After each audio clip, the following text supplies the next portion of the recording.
I kept the best till last. So, lens number 7. Hello and good morning, thanks for joining me again. This is a re-recording of lens 7, day 7, now day 8. Day 7 footage didn't work. So, lens number 7, the amazing Leica Summilux 50mm f1.4 spherical. I kept the best till last, the end of the 7 days. This isn't the end of the lens videos, I'll tell you more at the end, so stay tuned. What can I tell you about the Summilux 50mm spherical? How much does it cost? The used price of a black Summilux is £2,500 and the new price of the black version is £3,200. I mentioned black because for those that are not keen Leica photographers, there's also a silver version which is more expensive and more heavy. So in this video I'm just talking about the black one in terms of price and weight. The weight of the Summilux is 335 grams, so it's heavier than some of the other 50mm lenses I've covered. In terms of a size comparison, here is the Summicron we talked about earlier this week. And here is the Summilux, both focused as close as 0.7 meters. The difference being for the Summilux, it has a lockout hood. You lift, twist, and then it won't push down. This is the same hood design as the Summicron 75mm f2 apo lens. Unlike the Summicron 50mm, it has a focus tab. Some people like, some people don't. And it has a larger 46mm filter thread size compared to the standard 39mm. You can see this lens is well used, and when I bought it I got a discount because it had a dink in the hood.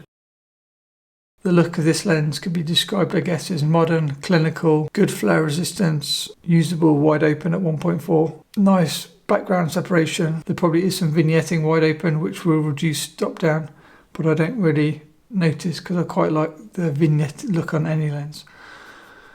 Not that that's very helpful to you. It has aperture clicks f1.4 through to f16. Would I recommend the Summilux spherical? Yes, this is my favourite lens and hence I kept it till last. To try to explain why it's my favourite lens, I'll do some comparisons. The Summicron was my go-to 50mm lens before buying the Summilux.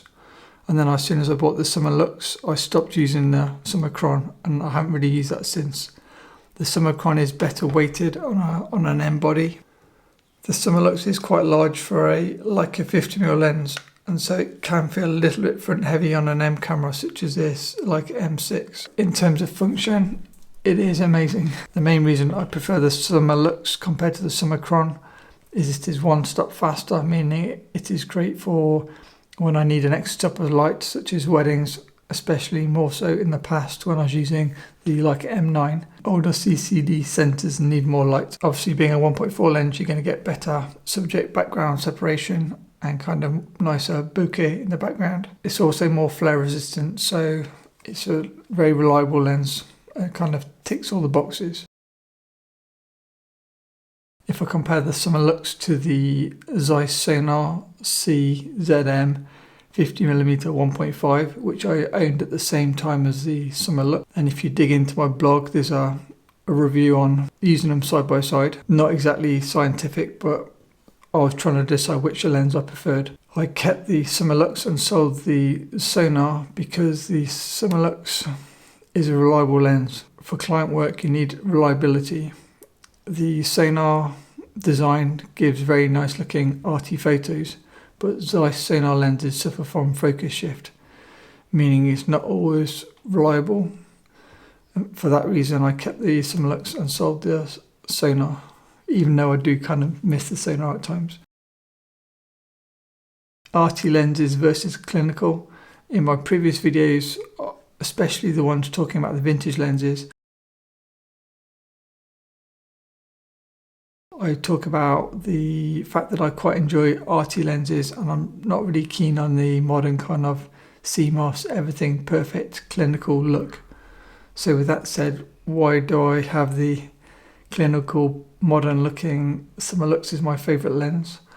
It's because I normally shoot this lens on film The perfect balance for me is a super sharp lens on film equals hopefully an artistic photo, because film helps bring in some imperfections into the final image. If I use the perfect lens on a perfect modern CMOS sensor, I'm less interested. Yes, if you get a super beautiful model, you could probably use your iPhone and you'd be happy with any camera, or like an amazing landscape. It doesn't really matter what the camera is, you'll get a nice picture. If I'm trying to create something interesting in a non-interesting situation, I find a super sharp modern lens on a super sharp modern CMOS sensor not very appealing in the most part. But I guess what I'm trying to say is I like this lens because I can use it on film wide open at 1.4 and get sharp images. Equally, I use vintage lenses on modern CMOS sensors to bring in imperfections to create some interesting character to the final digital images. So I guess my favourite pairings in very general terms is sharp lenses on film cameras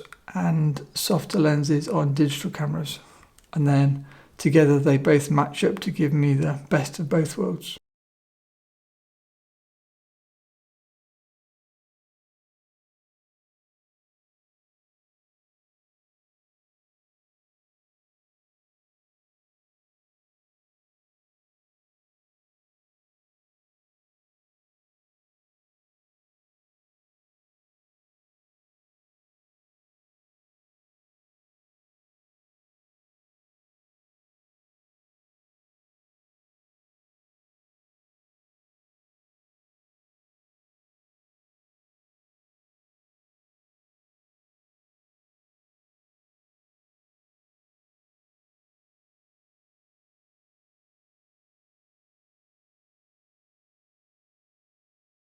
So lens number 7 done.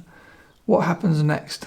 We've reached the end of the 7 days of the 7 days series, but I've still got a lot of lenses to share. Some of you viewers have already expressed an interest in doing more videos and enjoying the daily videos. I'm not sure I can keep up daily videos for much longer because life stops if daily videos start. So at some point I'm going to have to enjoy life again. I'll try to increase the frequency of the videos from more than once a week, especially in the near term while I've got more time on my hands and I'm not traveling, things like this. This isn't the end of the 7 lenses in 7 days.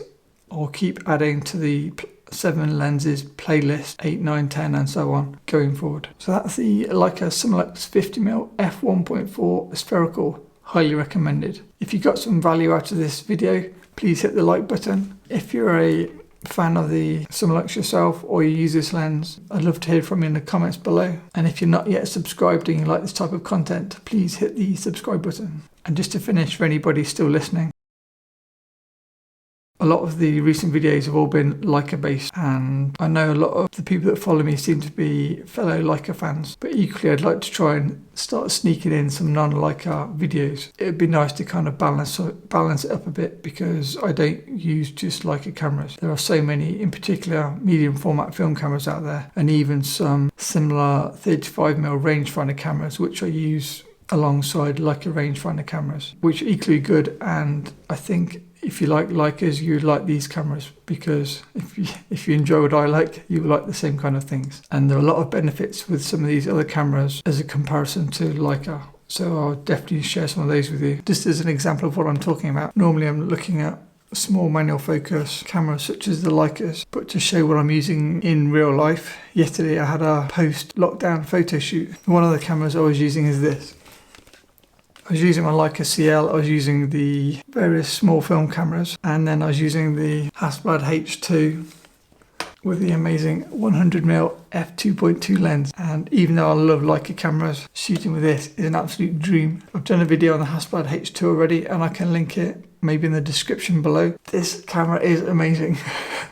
It just brings like a massive smile to your face, as you can see. Even though I love Leicas, when this is such an amazing camera. I'm sure you don't care, but it's a medium format film camera with lenses, Hasselblad lenses, which are on a par to Leica lenses.